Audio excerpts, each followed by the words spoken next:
Boa tarde, Rádio Barreirinha. Estamos ao vivo. Que legal! Como é bom a gente estar aqui, falar com vocês, curtir toda essa programação da Rádio Barreirinha, que tem muita coisa correndo por aí. Já viram a programação nova? Uma olhadinha lá na nossa grade, vocês vão gostar. Tudo aquilo que está mudando, que está transformando aqui a nossa sociedade, transformando as vidas e, na realidade, conectando de pessoas para pessoas. Nós somos da Cooperativa Conexão Novo Mundo e nosso programa Conexão, o novo formato agora, 2026, a gente sempre dá uma mudada, né? E agora nós estamos com as entrevistas, que hoje nós vamos fazer a segunda entrevista do ano, com a Soraya Sacramento, que daqui a pouquinho ela já vai se apresentar. Mas, caros ouvintes da Rádio Barreirinha, lembre-se sempre, tem alguma dúvida, quer perguntar, quer entrar em contato conosco, mandar alguma sugestão, sugerir até, quem sabe, algum entrevistado, bora lá. Mande mensagem pelo nosso WhatsApp, que está aqui do ladinho. A gente já responde na hora para vocês. Anota aí. 55, mais 55, estamos no Brasil, 11 945663319. Repetindo, mais 5511 945663319. Deixe sua mensagem, vai ser uma grande alegria poder estar com vocês, contando com vocês e mostrando tudo aquilo que a gente faz aqui no Brasil, através da cooperativa Conexão Novo Mundo. No Brasil e no mundo, porque vocês vão descobrir daqui a pouco onde que a Soraya está. Soraya, muito bem-vinda, obrigada por ter aceito o nosso convite. Bora lá, se apresente, por favor. Eu é que agradeço, Zuleika. Feliz demais da gente retornar, né? Dia 2026, vida nova, expectativas novas. E reza a lenda que a gente tem aí uma folha em branco para escrever a nossa história, né? Então, vamos começar a escrever. Vamos começar a escrever como é que a gente quer esse 2026 e que a história seja escrita do fundo do coração, ou melhor, onde reside quem? A nossa alma. E eu sou Soraya Sacramento. Estou aqui em Lisboa, por isso estou assim com essa roupa de frio. Saí daí do Brasil, cheguei aqui sábado, nossa, que diferença, mas enfim. Acontece, né? O mundo é grande e as expectativas com o clima, eu diria que a gente já perdeu um pouco, e até esse é o mote da minha vida, trabalhar com sustentabilidade, né? Eu sou aquela pessoa que fala sobre esse tema, fala com vocês sobre sustentabilidade e faço uma ponte com o que eu acho que é fundamental, que é a espiritualidade, que é a nossa essência, e a forma como a gente pode lidar com todas as interrogações que a gente vem criando para a gente mesmo, né? A gente cria os problemas, a gente também soluciona. Eu sou, em termos de formação, né? Sou engenheira civil, de segurança e ambiental, e a minha praia, desde os últimos 30 anos, é a sustentabilidade. É onde eu nado, tentando não me envolver nos plásticos, tentando não passar pelos tsunamis, mas eu diria que é uma realidade e, por isso, o tema é super importante para mim, e imagino que quem não considera ele importante não está entendendo como é que está o nosso momento. Então, é isso. Resumido, sou eu, a Soraya Sacramento, com essa história e um sol brilhando para a gente iluminar os nossos caminhos. Pois é, só que a Soraya falou, e hoje é diferente. Nós vamos quase nem falar sobre o que ela faz, nós vamos conhecer quem é a Soraya. Então, vai ser uma entrevista bem gostosa, vai ser uma direcionada, a gente vai falando, daí você vai contando um pouco da sua vida, e vou começar perguntando aonde você nasceu. Menina, nasci em Volta Redonda, já conhece? Estado do Rio, cidade do Aço, fica a 100 quilômetros do Rio de Janeiro, no Vale do Paraíba. Sou de lá, de Volta Redonda. Ficou lá por quanto tempo? E eu fui para o Rio de Janeiro, eu tinha 27 anos. 27 anos. Aí já ganhou um monte, né? Já começou a conhecer outras cidades, outros países, né? Aí começou, ok.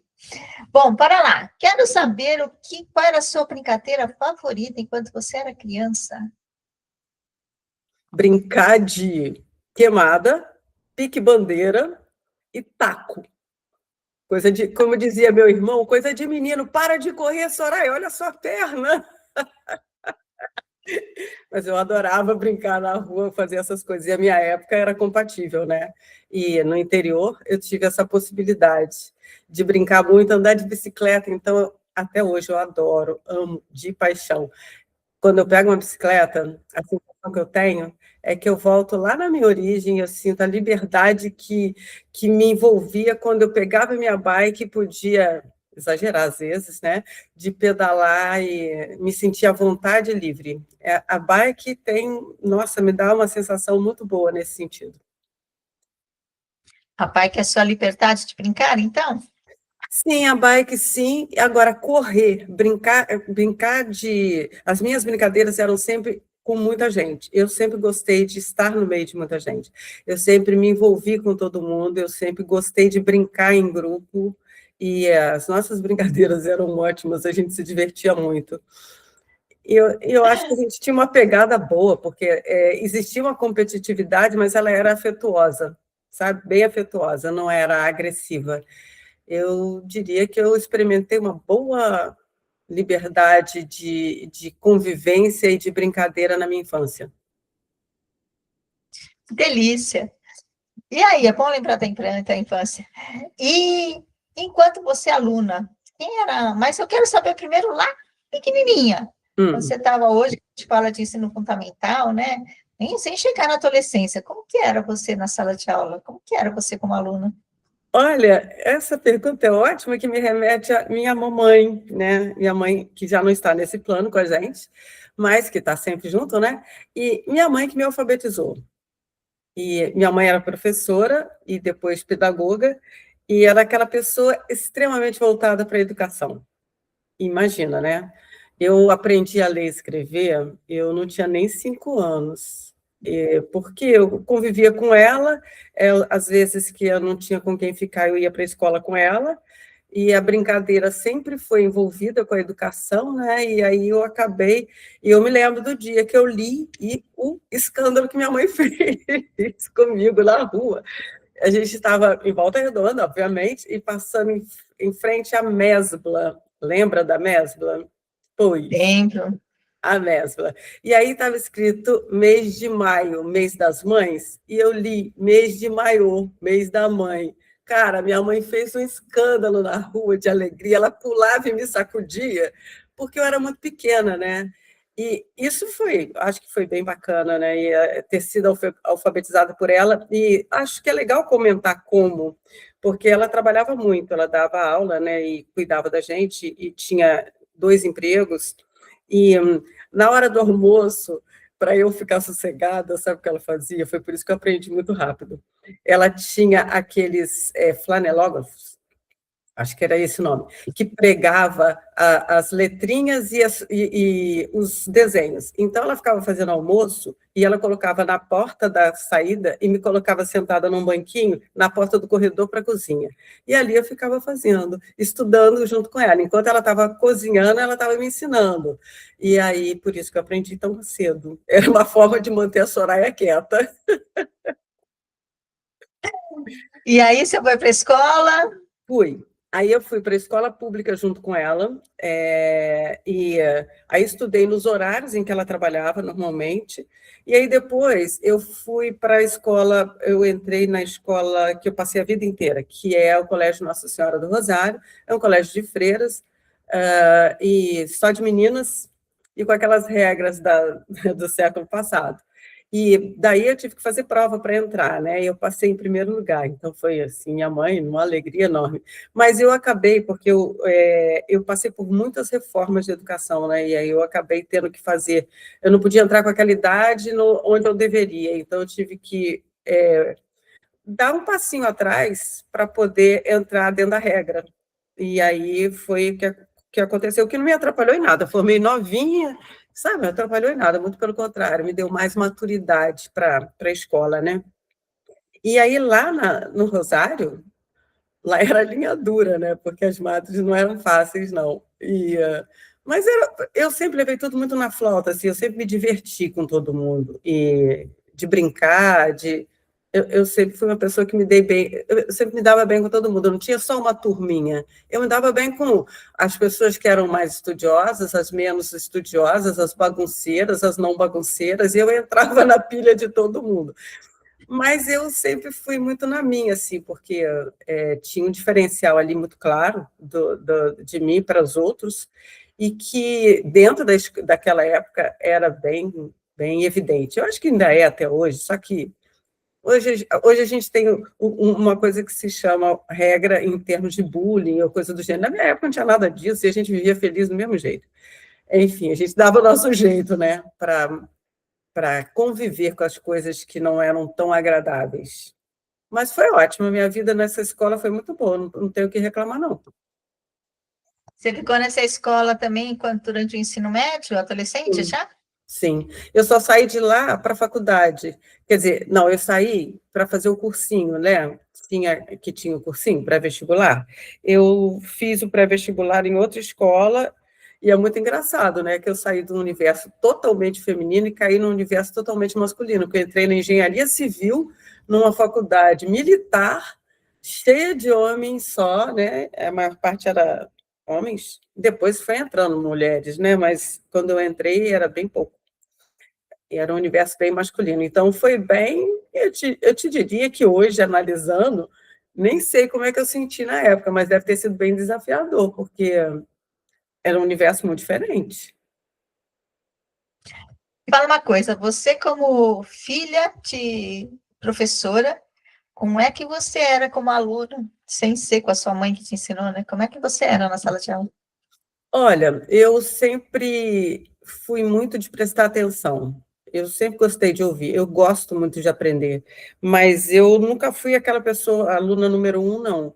Mas eu não era a número 10, não. Eu estava sempre mais próximo do bom, ou seria um médio alto do que um médio baixo. Mas isso tudo eu aprendia ouvindo e participando. Eu nunca deixei de participar em aula, e eu gostava muito dos meus professores, porque essa relação com a minha mãe me trouxe uma afinidade com professores que era como, sabe, eu acho que foi pelo fato dela ter sido minha primeira professora. Eu criei uma afinidade, um respeito muito grande, e minha mãe era linha dura também, em todos os sentidos, não só na escola, mas em casa, muito linha dura. E então eu tinha muito respeito pelos professores. E naquela época, acho que a gente, de uma forma geral, respeitava muito mesmo. A gente sabia que eles estavam ali para conduzir a gente, né? A gente tinha eu não sei se é entendimento real ou se era o fato da nossa educação naquela época ser um pouco mais coerente, eu diria. Não é rígida só, não, é coerente, porque cada um no seu lugar, e tem que ter hierarquia, sim, a gente tem que respeitar, sim. E então era essa relação com o professor, e eu gostava muito de ir para a escola, não tinha nenhum problema, e adorava levar merenda. Eu, eu sou, meu irmão até hoje fala, quando eu estava fazendo mestrado aqui, eu virei um dia, mandei a mensagem para ele: adivinha o que eu estou levando para a escolinha? Eu falava que eu ia para a escolinha. Ele falou assim: maçã e uva, não é? Eu falei: cara, como é que você adivinhou? Ele falou: você passou a vida levando maçã e uva para a escola. E sanduichinhos que minha avó fazia. Cara, ela fazia cada pão maravilhoso, Zu. Meu Deus, eu tenho o cheiro no meu nariz. Era ela com pão salgado e minha mãe com pão doce. Cara, elas arrasavam. E eu sempre gostei de comida feita em casa, foi assim que eu aprendi a consumir coisas naturais, coisas melhores, nada ensacado, nada processado, nada da cantina, sem refrigerante, com suquinho, com fruta. E embora eu não fosse, a gente tivesse uma vida de classe média mais para baixa, minha casa era muito farta de comida, e tudo muito bem feito e tudo natural, tinha que fazer na hora, sabe? Tudo na hora. Até o sorvete era feito em casa e era maravilhoso, maravilhoso. Enfim, na Outros escola eu tempos. era isso tudo. E que brincava, sabe do que? Eu juntava as turmas todas para brincar de escravo de Jó. Eu fazia uma roda, sei lá, com mais de 50 meninas, e a gente brincava de escravo de Jó, e durante o recreio a gente tinha que conseguir chegar no certinho, sem a pedra ficar para trás. Cara, era muito divertido, muito bom. Quer dizer que você era líder desde pequeno, desde adolescente, já querendo surgir ideias, tal, ou era só nas brincadeiras? Como é que era a sua liderança? Eu tenho para mim hoje, olhando, que eu sempre tive uma liderança mesmo. E essa liderança, ela permeava a brincadeira, mas também, por exemplo, eu fiz uma coisa que eu me lembro que foi bem séria. Um professor de matemática, e depois, nossa, eu fiquei passada com a minha ação, mas que eu achei importante, não sei se foi justo ou não, mas é o seguinte, ele era professor de matemática, e a gente estava acostumado a ter excelentes professores, e não quer dizer que ele fosse ruim, não, mas eu tinha uma lógica, eu já era mais para adolescente, né? Uma lógica que é assim, cara, se você está ensinando identidade, e você, enquanto professor, não consegue chegar na identidade, não me cobre chegar, porque alguma coisa está errada nesse caminho.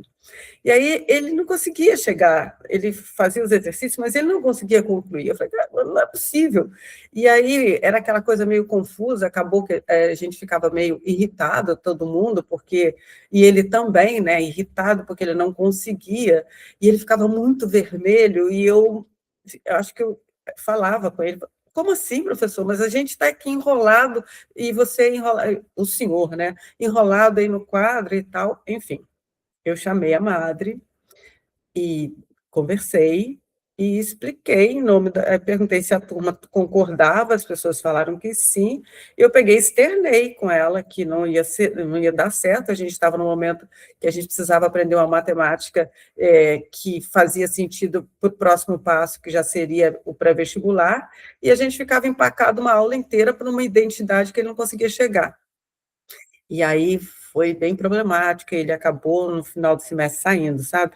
Então, eu diria para você que, assim, eu não sei se eu fui justa, mas foi algo que todo mundo concordou. E se ele saiu, é porque eu acho que eu fui justa, não fui injusta, senão ele não sairia. Seria eu que teria que ter sido chamada a atenção, e talvez eu que tivesse sei lá, alguma coisa acontecesse comigo, não com ele, né? E aí foi isso. E algumas coisas, assim, as pessoas não tinham muita coragem de falar, eu costumava ter. Lado bom, lado ruim, é só chamar a Soraya que ela ia lá e resolvia o problema da turma. Não, não era assim também, não. Não era, não. Mas, assim, eu resolvi os meus BOs também, porque tinham vários BOs com a Soraya. Porque aí são umas histórias muito pessoais, principalmente do meu pai em relação à minha escola e tal, que a madre ia chamar minha atenção, falar comigo, eu falei, sinto muito, eu vou continuar aqui, esse problema não é meu. E Determinada, hein? tiveram situações assim meio bizarras, sabe, de preconceito da escola de freiras com a Soraya, e não é só comigo, não. Existia muito isso, né? Tinha os escolhidos, que é uma cidade pequena, tem sempre aquela galerinha que é a the best, né? Mas, né, digamos assim, em termos hierárquicos, são os mais assim, com mais possibilidades e com lá era muito dividido a cidade, porque a CSN dividiu a cidade dessa forma, né? Ela foi construída no estilo americano, em que assim, médicos moravam no topo, engenheiros moravam no outro topo, é, os outros, conforme você ia diminuindo a sua formação e o seu nível hierárquico dentro da CSN, você ia morando em bairros, sabe, assim, tudo com muito conforto. Eu, por exemplo, morei com muito conforto, que era assim, um nível mais abaixo, não o último, mas assim, o mediano da CSN. E tinha os bairros. Então, dependendo de onde você morava, estava escrito na tua testa quanto que seu pai ganhava. Então, e isso fazia diferença na escola. Numa escola de freiras fazia muita diferença. Só que eu nunca fiquei para trás nas notas, no conhecimento, na participação. Então, quando a madre dava piti comigo, eu falava, sinto muito, esse problema não é meu. E uma vez uma lá extrapolou, fez uma coisa muito feia, eu contei para minha irmã, E aí a minha irmã foi lá tirar satisfações com ela, porque elas eram do mesmo tamanho, e aí ela nunca mais se assanhou comigo, não. E eu tive a oportunidade de vê-la há pouco tempo, quando a gente fez uma festa de, sei lá, 50 anos, sei lá quantos anos que a gente estudou lá. E eu a vi, e eu fui lá e me apresentei, eu sou a Soraya, lembra de mim? Ela Tá levou um lembrado. susto, ela levou um susto. Falei assim, olha, contra todas as suas regras, dei super certo, tá? Mas é isso, acontece, ela aprendeu e eu também. Seu pai fazia o quê? Você falou da sua mãe professora e seu pai. Meu pai era funcionário da CSN, ele trabalhava lá com. Como é que eu não sei nem muito bem explicar, nem sei o nome disso. Era um serviço técnico com rádio, amiga, com rádio, com comunicação, assim. Ele consertava, eu acho, lá as coisas. E nas horas vagas, ele fazia a mesma coisa, ele sempre gostou de falar, e ele sempre gostou de rádio e tal. Então, ele fazia isso também lá quando. Mas aí eu já era bem adulta. Quando começou o time, o Voltaço, ele que era o locutor lá e fazia as coisas e tal. E ele tinha um carrinho de propaganda, porque ele gravava, naquela época, ele gravava lá com os equipamentos dele e tinha aqueles alto-falantes enormes em cima do carro. Aí, de repente, você está dormindo, seu pai está passando lá, falando. Pá, pá, Que e, gostoso. foi essa a história dele profissional.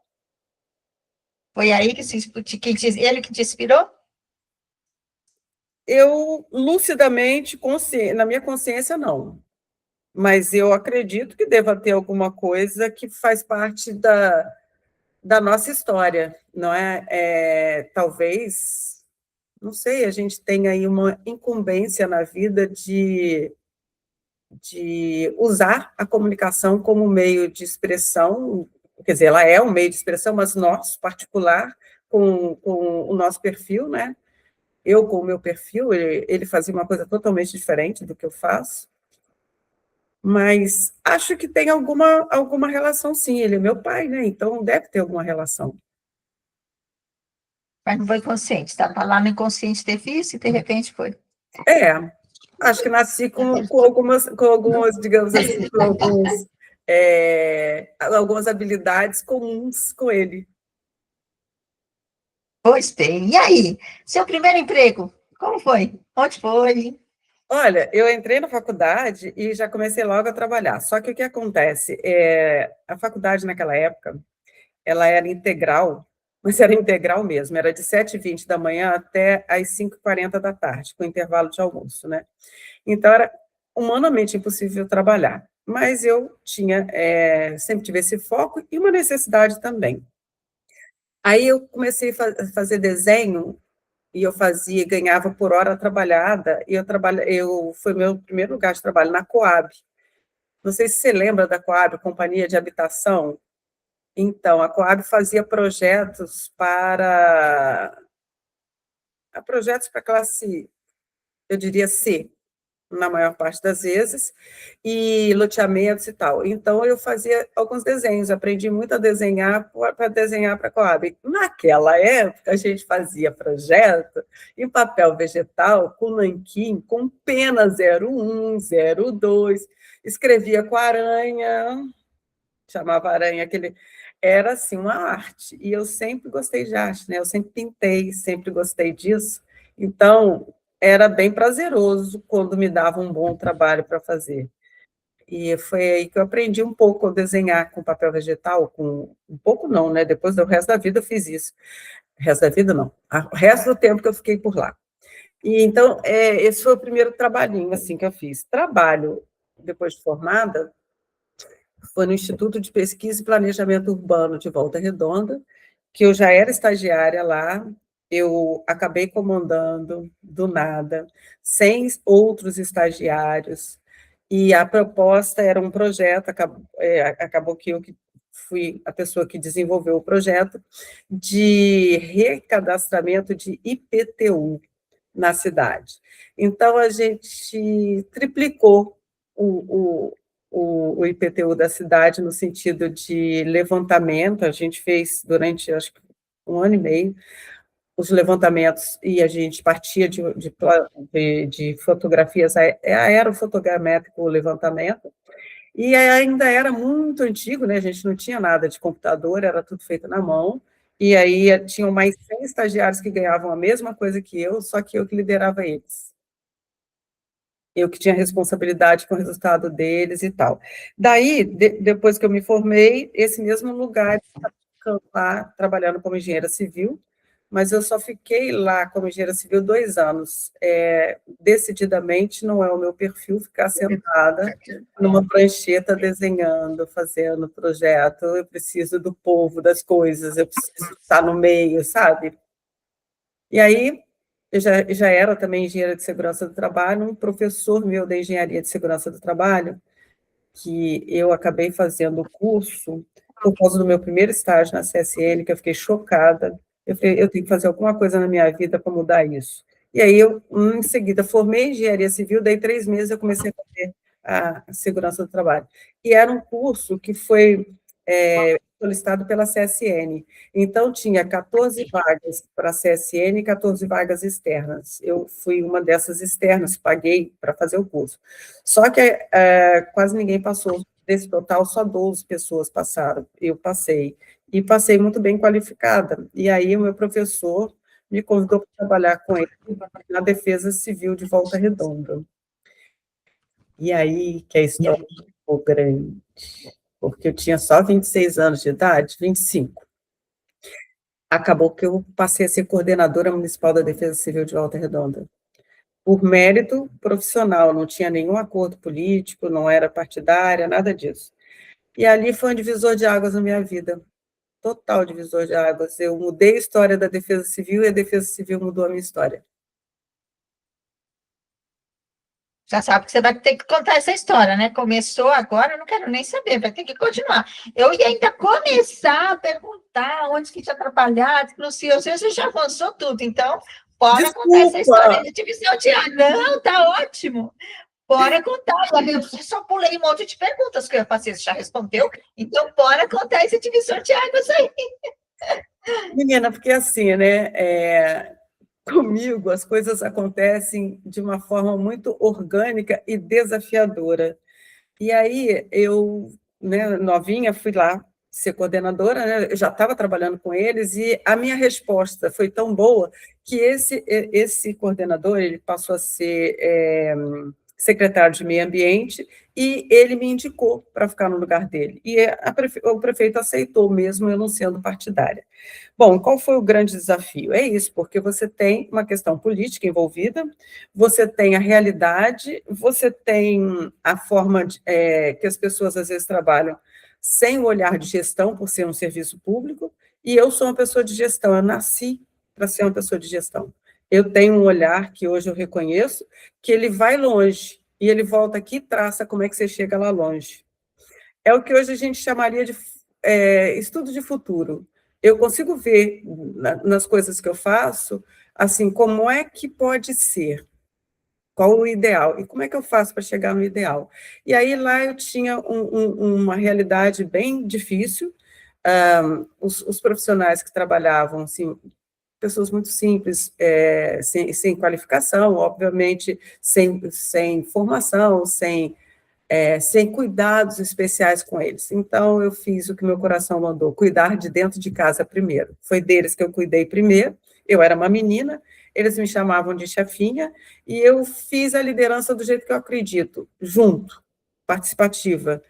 E deu muito certo, porque eles foram muito parceiros, porque logo depois que a gente se organizou, aconteceu um acidente lá, uma tromba d'água, e a gente ficou, a cidade ficou em estado de emergência, e quando se decreta estado de emergência, quem toma a frente é a Defesa Civil. Todos os secretariados e o prefeito, eles ficam à disposição da Defesa Civil. Então, tinha uma menina de 25 anos comandando tudo.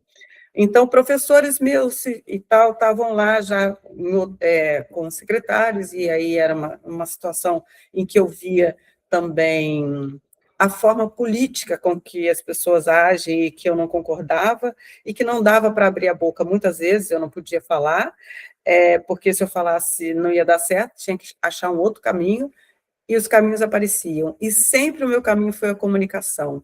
A, a TV, a única pessoa que eu pedi para ir trabalhar comigo era um garoto, na época éramos todos garotos, garotas, né? Ele também era mais novo que eu, e ele tinha acabado de terminar a comunicação. E eu falei assim, eu preciso de você para me ajudar. E um outro senhor que foi muito querido comigo, uma época que eu convidei ele para fazer, sabe o quê? Corrigir meus textos. Porque eu acho que você, quando está liderando, você não tem muito direito de escrever errado, nem de falar errado, nem de não atingir o objetivo que você espera. Então, como eu, enquanto engenheira, eu nunca tive dificuldade de falar, nem de escrever, mas eu queria algo melhor. E esse garoto e esse senhor me ajudaram muitíssimo, muitíssimo. Esse garoto conseguiu que a repetidora da Globo, na época, nos desse diariamente, naquele jornal das 7, no momento estrela, que era para falar sobre tudo que estava acontecendo na cidade, preparando as pessoas e dizendo o que a gente precisava, e a gente conseguiu muita ajuda. Até o Exército ajudou muita gente, a Cruz Vermelha ajudou muita gente, amigos me ajudaram muito. O serviço público emperrado com aquelas questões que eu aprendi muito sobre, tudo que eu não queria ser quando crescesse, eu aprendi. Aprendi o que você pode mudar se você tiver opinião, mas se você for inteligente o suficiente para a sua opinião chegar do outro lado da forma que precisa, e isso é uma arte, que eu aprendi logo de cara. Não abra a tua boca do jeito que você está sentindo, teu coração está falando, mas não tem reciprocidade, então espera. Espera. Só que esperar não era algo que eu podia fazer, porque ali tinham famílias sem casa, pessoas sem comida, sem lugar para dormir. Então, eu tive que agir. Eu não sei te explicar detalhadamente, eu sei que eu agi com o coração. E eu agir com o coração é agir com coragem. O coração vem de coragem e é agir com coragem. Então, eu fui bem corajosa, muito corajosa. Pela minha idade, hoje olhando, e a experiência mínima que eu tinha, por isso que foi um divisor de águas, eu saí dali pronta para ir para qualquer lugar. Qualquer lugar que você me colocasse até hoje, eu não vou ter problema.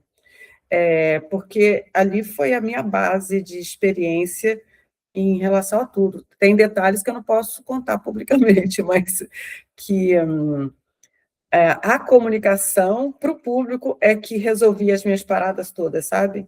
Todas aquelas questões que, se eu tivesse peitado, tinha dado ruim, elas acabaram sendo solucionadas utilizando a mídia como meio honesto. Você voltaria a trabalhar lá? Não, passou. É assim, eu não sou uma pessoa saudosista, e eu acho que tudo na minha vida foi me complementando, e hoje eu estou em outro caminho, em outra proposta, porque eu trouxe tudo isso junto comigo. É por isso que eu digo, a Defesa Civil, ela foi um divisor de águas para mim. Eu tive outros divisores? Tive, mas esse foi fundamental, porque foi o meu primeiro grande encontro com a realidade do mundo, tendo nas mãos a liderança. Uau! Que história, muita história para contar, hein? Tem. E foi o que você falou, não é tudo que você pode contar, mas o que conta é a gente imaginando tudo aquilo que você passou. Bom, bora lá. Vamos contar um pouquinho? Por que sua mãe professora, seu pai trabalhando de forma diferente, por que engenharia civil? Só por causa do desenho ou teve algum outro motivo? Não. Eu tenho uma coisa, e sempre tive, e expliquei aqui, as dificuldades que... não fui uma pessoa de família pobre, não, mas tinha muitas dificuldades no sentido de cuidados comigo. De quem cuida, quem não cuida, enfim. A questão da engenharia, ela não foi lúcida para mim. Ela foi a minha intuição e a minha forma de transitar pela vida. Eu sou uma pessoa que transita pela vida carregando a intuição como premissa de boas escolhas. E eu tinha vontade de fazer belas artes. E aí fiz vestibular para Belas Artes, nem passei nada. E aí minha ficha foi caindo. Quando eu fui fazendo as coisas, eu falei, tá, como é que você vai sair de Volta Redonda e para o Rio de Janeiro, vai viver de quê? De brisa? Você sabe trabalhar para poder se sustentar? Não sabe. Você sabe viver no Rio de Janeiro? Não. Então, sabe, de onde você está tirando isso? Então, a lógica me disse, cai na real. Aí eu fiquei pensando, o que tem de mais interessante para mim, que gosto de... Eu já estava na área tecnológica, quando eu fiz o terceiro ano, eu fiz para a área tecnológica. Eu não fiz para a área humana, eu fiz para a tecnológica, porque eu sempre tive muita facilidade com cálculo. Sempre gostei da matemática, só que hoje eu sei que a matemática é mais humana e impossível, porque ela te traduz. E tudo que eu falo hoje tem a ver com física, com matemática, e é uma coisa humana. Então, assim, é que as coisas são colocadas dentro de caixinhas, né? Quando você tira as caixinhas, como hoje eu não tenho mais caixinha, eu falo assim, gente, mas que caixinha foi essa, né? Enfim. Aí eu olhei para a história e falei assim, engenharia pode ser uma boa alternativa. E aí fiz vestibular com engenharia, passei, e não me arrependo uma vírgula de ter feito engenharia. A engenharia me deu condição de ser o que eu quisesse na minha vida, porque eu não sei se hoje em dia ainda é assim, mas a gente estuda tanto e a gente tem que usar tanto raciocínio lógico, e por que me abriu o caminho para tudo? Essa visão minha de gestão não é à toa, porque a tal da matemática de 1 a 6, a física de 1 a 4, a cálculo numérico, resistência dos materiais, estática, isso tudo desenvolveu o meu raciocínio de uma tal forma que me ajudou a ser o que eu quisesse na vida. E a arte, eu talvez ainda tenha, talvez não, eu ainda vou ter tempo de desenvolver alguma coisa de arte, porque eu tenho muito isso na minha veia, mas eu uso a arte dentro do meu trabalho, do jeito que eu consigo, porque a arte não precisa ser só um papel para pintar, embora eu faça isso, ali atrás, aquelas pinturinhas tudo minha. Que, na verdade, a gente representa a arte de várias formas, e eu tenho muito claro para mim que eu sou da harmonia, e a harmonia está na arte, mas o seu trabalho, quando é harmônico, também é uma arte. Verdade. Tá, daí você saiu da TV Civil e foi para onde? Que caminho você traçou depois de lá? Menina, aí a pessoa não sossega, né? Aí, assim, troca prefeito, morre prefeito, acontece um monte de coisa naquela cidade, acontecem coisas que nunca são muito divulgadas, mas que é um absurdo que aconteceu em Volta Redonda. A CSN foi invadida, teve uma guerra, com tanque de guerra e tudo mais, e as pessoas pouco... A história não conta essa história da década de 80 lá. Todas as situações que aconteceram, não vou detalhar aqui, ela é forte, é pesada, me fizeram olhar para a Volta Redonda e falar assim, já deu, aqui não é mais o meu lugar, não é? Eu já fiz a minha parte aqui. E aí, aquela confusão na prefeitura, e o prefeito não era exatamente...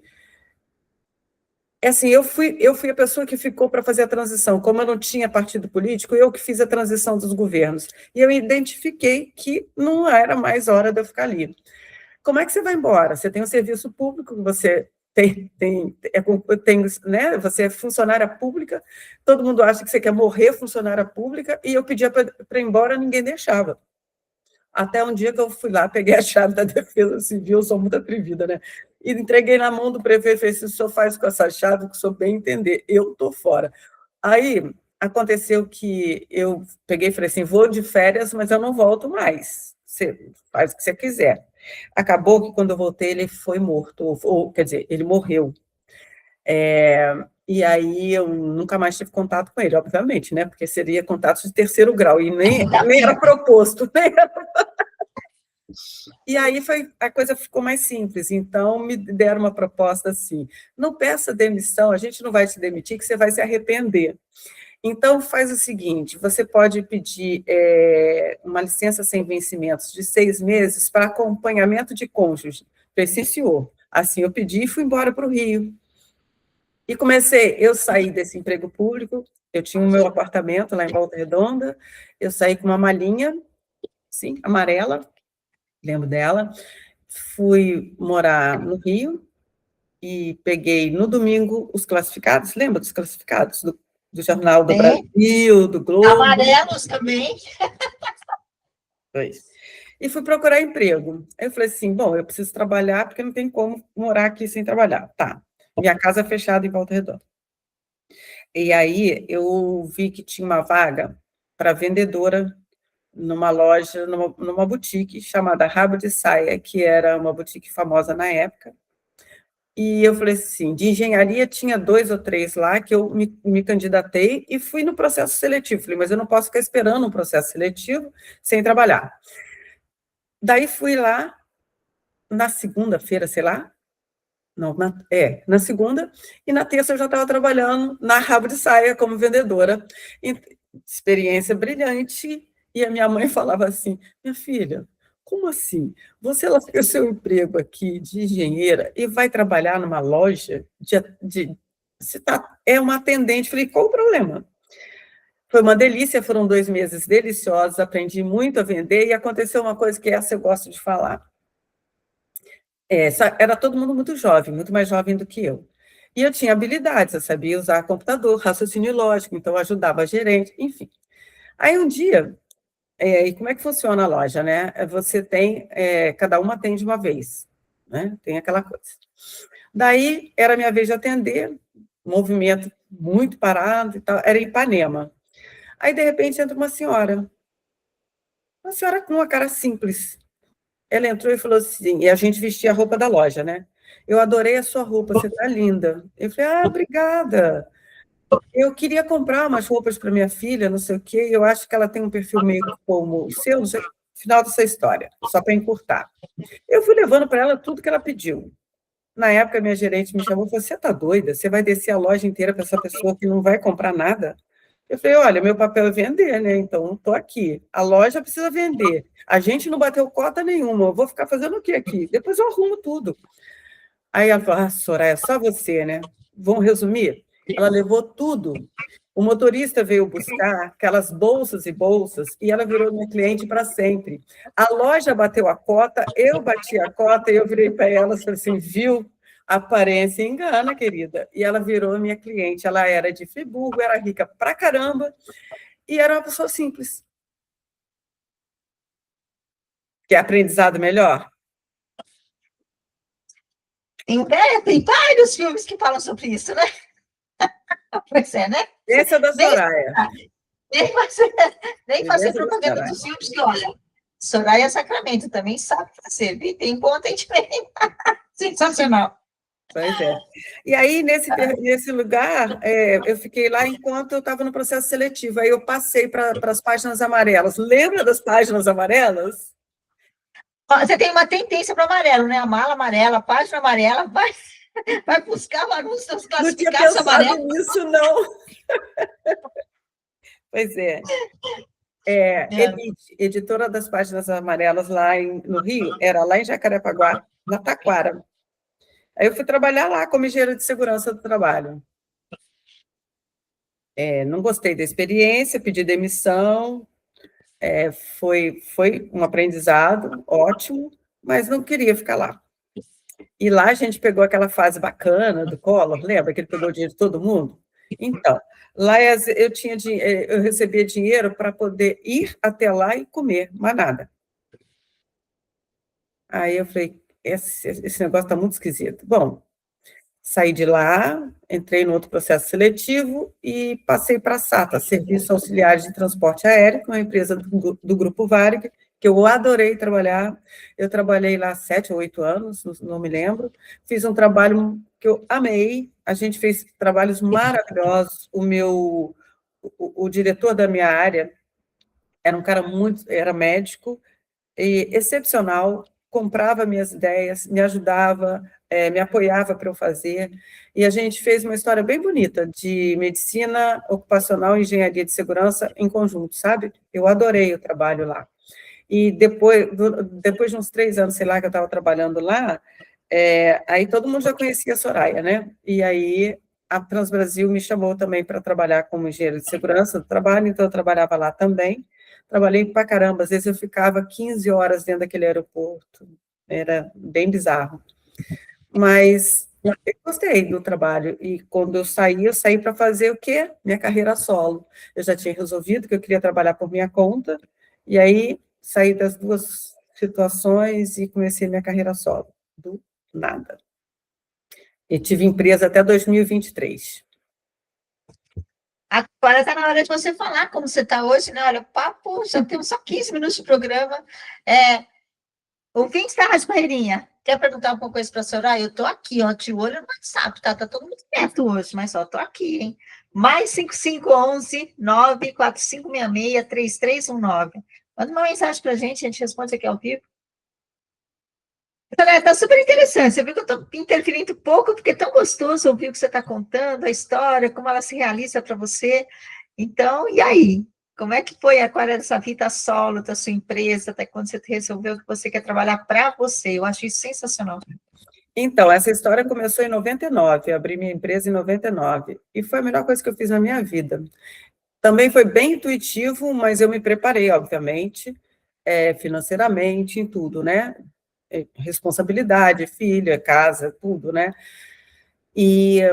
Mas foi muito bom, nossa senhora, foram tantos desafios, mas tantos aprendizados, e eu fiz o que eu sonhava, trabalhar do jeito que eu acredito, e dá certo, deu certo, dá certo, é muito bom. E eu acabei deixando uma história muito boa, muito positiva, um rastro positivo por onde eu passei. Eu fiz a minha história, as pessoas fizeram suas próprias histórias comigo. É óbvio que nem todos os trabalhos foram maravilhosos, mas a maior parte eu pude deixar uma marcazinha. Todo mundo que passou por mim e trabalhou comigo de alguma forma tem sempre um comentário feliz para fazer do que aprendeu e das nossas relações. Eu cumpri com o meu papel de liderança do jeito que eu acredito, que é parceria, vamos todos juntos e assim dá certo, e deu. E eu acho que o último trabalho que eu fiz antes de vir para cá, esse foi bizarro, porque assim, deixa eu resumir também, né, porque é grande, mas foi sair, pegar um grupo de 5 empresas distintas, juntar as 5 empresas, definir um sistema de gestão guarda-chuva para as 5 empresas diferentes, em níveis diferentes, condições diferentes, com atividades diferentes, e todas elas, algumas bem e outras muito mal, em termos de saúde, segurança, meio ambiente e responsabilidade social, e colocar todo mundo dentro do mesmo pacote, do mesmo patamar, e conseguir fazer com que eles passassem pela sistemática de certificação de saúde, de segurança, de meio ambiente, responsabilidade social e qualidade, e a gente conseguiu num tempo recorde, foi menos de um ano. Então, foi um trabalho, assim, bizarro, desgastante, mas que foi muito bonito, que a nossa equipe, todo mundo que eu angariei, até hoje, o que eles têm para me dizer, e até hoje eles têm contato comigo, tem 2 que me chamam de my boss, e que é muito bonitinho, são muito queridos, né? E tinha muita gente nova, e eu que montei a equipe. Então, foi uma experiência maravilhosa, maravilhosa. Eu trabalhei muito, passamos alguns perrengues juntos, todos, mas a gente conseguiu o objetivo. E aí, só para dizer no final, né, o trabalho era desgastante? Era, mas quando você faz alguma coisa que você acredita, e quando você trabalha para o todo, a energia aparece, fica tudo leve, e o resultado acontece. Acontece. Eu não tenho uma vírgula para colocar da minha história profissional, assim, que horror que aconteceu. Não, não. Inclusive, financeiramente, eu levei 2 canos pequenos na minha história inteira, sabia? E bobos. Eu entrei, eu falei, vou levar cano, mas eu não vou abandonar o barco. E aí não abandonei, mas levei. Estava na cara, foi nítido. Para mim, estava. Se não tivesse levado, ia ser surpresa. E uma outra situação boba, que foi um trabalhinho bobo, que a pessoa desnecessária deixou de me pagar. Fora isso, nem isso eu passei aperto, porque todos os contratos foram bem feitos, todo mundo respeitou, eu respeitei, todo mundo respeitou. E eu costumo dizer que eu ganhei, não paguei, eu ganhei. Eu paguei com o meu tempo, com a minha experiência, mas eu ganhei para aprender algo que talvez ninguém conseguisse me ensinar, que é relacionamento, que você muda diariamente, equipe que você muda diariamente, processo produtivo que você muda diariamente, cidade, estado e país que você muda. Então, tudo isso me trouxe uma flexibilidade de entender e de me relacionar em grupo que trabalho nenhum, acho que na vida me traria. Eu acho que foi gigante. E agora ainda é outra transição, né, amiga? Vamos lá. Quero saber vamos ver se vai dar tempo, mas falar da sua chegada aí em Portugal. E aí, família, como é tudo isso? E seu projeto hoje, né? Tá? Você quer falar? Escolhe aí. Olha, assim, acho que o projeto, para mim, ele hoje é claro. Até 2023, ele não estava tão claro. Agora, para mim, é claro. Eu acabei quebrando os meus próprios paradigmas, tirando o preconceito de que hoje, embora eu tenha uma história muito focada em gestão, e com bons resultados e bem, digamos assim, bem estruturada naquilo que a gente entende como lógica, e hoje eu sou holística. É a lógica que me trouxe a capacidade de olhar para o todo. Foi a lógica que me trouxe até aqui, a lógica que está me colocando no papel que eu posso assumir de falar sobre a sustentabilidade de forma holística, falar sobre a necessidade de cada um de nós entender essa nossa essência e parar de lutar contra o fluxo do universo. O fluxo do universo não é escassez. A não sustentabilidade é escassez, e o fluxo do universo não é escassez. A física, a matemática da engenharia me trouxeram até aqui para eu entender que não tem tempo, que não tem distância, que não tem nada disso. Isso é tudo invenção nossa, cronológica e tudo mais. E aí é mais lógico impossível. Então, olhar para o todo, com a minha, buscando a minha essência e tendo a coragem de entender que a minha inteligência espiritual ela necessita realmente de estar presente no meu corpo, no meu emocional, no meu mental, é que está me dando essa possibilidade de mudar, de fazer a transição de um olhar mais de gestão, só focado no lógico, para um olhar holístico, amplo, de 360 graus, onde o que importa é o que a gente consegue ser. Por quê? Porque tudo é feito pelo humano. Então, não adianta eu falar só de... A tecnologia, quem faz? É a gente. A não tecnologia, quem escolhe? É a gente. A pobreza, quem cria? A gente. A riqueza, quem cria? A gente. Quem olha para o ambiente acha que o ambiente é propriedade exclusiva dos ricos? É a gente. Quem acha que é normal ver as pessoas na rua drogadas ou dormindo na rua? A gente. Quem é que criou essa situação? A gente. Quem é que vai solucionar? A gente. Eu sou parte dessa solução. E agora eu assumi o meu lado holístico e o que eu estou fazendo? Além, a rádio tinha que estar na minha vida, né?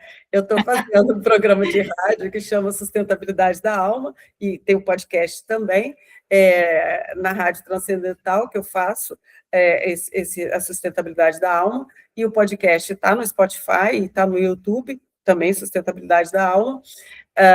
E, na verdade, estou fazendo um ciclo de Reiki e Prosperidade para... Agora, em fevereiro, eu lanço isso, que é uma ideia de você olhar para a prosperidade não com foco financeiro, mas o que é, de fato, prosperidade, que é 101% ligado à sustentabilidade. Uau! Uau! Ai, que Então, delícia, você vai hoje ouvir, muito bom ser. Olha, eu quero que você fale da sua Casa Novo Mundo, quero que você fale das suas redes sociais, para a gente poder, quem ouvir depois, poder entrar em contato com você, divulgar. tá bom. Temos mais minutos aí para você falar o que você mais ama enquanto você fala, Os Olhos Brilham, que é o seu projeto atual, que eu sei disso, eu já ouvi, então, bora lá. Pois é, então, eu não sou aquela pessoa instagramável, mas eu faço as divulgações pelo Instagram. Mas, então, o meu Instagram, importante saber, é @Casa Novo Humano, que é só isso, simples assim, Casa Novo Humano, você já acha, a Casa Novo Humano. E o porquê de ser uma Casa Novo Humano, né? Porque é lá que eu coloco todas as questões que envolvem a nossa escolha enquanto espécie, de continuar ou não habitando aqui da forma como a gente está hoje, que a gente tem hoje. Então, a gente é uma proposta de revisão do que é ser humano de fato.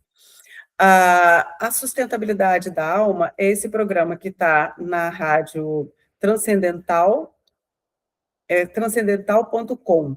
Você entra no site que vai ter lá os links. Ele é toda quarta-feira, a partir das 19 horas no Brasil e 19 horas também em Portugal, você tem acesso ao meu programa. É uma vez por semana. Os 10 primeiros episódios, eu já gravei os 10 primeiros episódios que estão lá disponíveis no Spotify, Sustentabilidade da Alma também, e que é a mesma proposta. E, bom, tem o meu site, www.casanovohumano.com. Simples assim, tudo Casa Novo Humano. Eu quero ser parte e fazer com que eu também seja um novo ser humano, que eu consiga entender e achar, porque isso não é algo que a gente acha e fica para sempre, é uma conquista diária, da minha essência e do meu novo humano, porque diariamente eu posso melhorar. Então, todos os dias eu acordo com o propósito de que o meu projeto é para que eu possa melhorar. E se eu melhorar, o outro melhora, o outro melhora, o outro melhora, o outro melhora. E o Reiki tem sido o meu carro-chefe, onde eu uso para buscar esse equilíbrio das minhas 4 inteligências e ser um ser melhor, mais iluminado, e que eu possa fazer o que eu vim para fazer na Terra, que não foi nem brincar, nem só me divertir, nem viajar, foi ser o que eu vim para ser. Então, é isso, vamos lá, vamos a isso, vamos assumir a nossa responsabilidade de ser aquilo que a gente precisa ser. A mensagem final. Então, a mensagem final é assim, se tem uma coisa que a gente não compra é tempo. Se a gente não souber usar o nosso tempo a nosso favor, no sentido nosso mesmo, não é egoísmo, não, é porque você só consegue mudar você.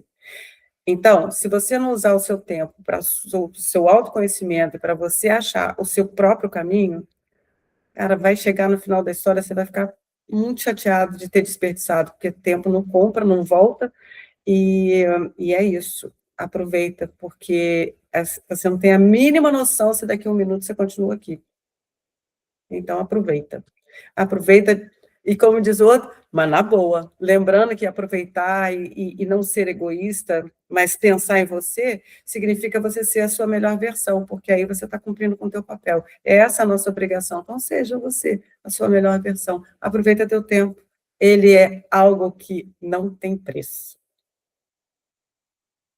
Estamos na Cooperativa Conexão Novo Mundo. Vocês conheceram a nossa palestrante, nossa amiga, nossa cooperada, Soraya Sacramento, que está à disposição para falar com vocês sobre reiki, sobre a questão da sustentabilidade e tantos outros assuntos que ela trouxe aqui para nós. Siga a gente, dá o seu like aqui no nosso YouTube, fale no nosso Instagram, Cooperativa Conexão, www.cooperativaconexãonovomundo.com.br. E nos encontraremos na próxima segunda-feira. Tchau, pessoal. Muito obrigada. Tchau, Rádio Barreirinha. Tchau a todos.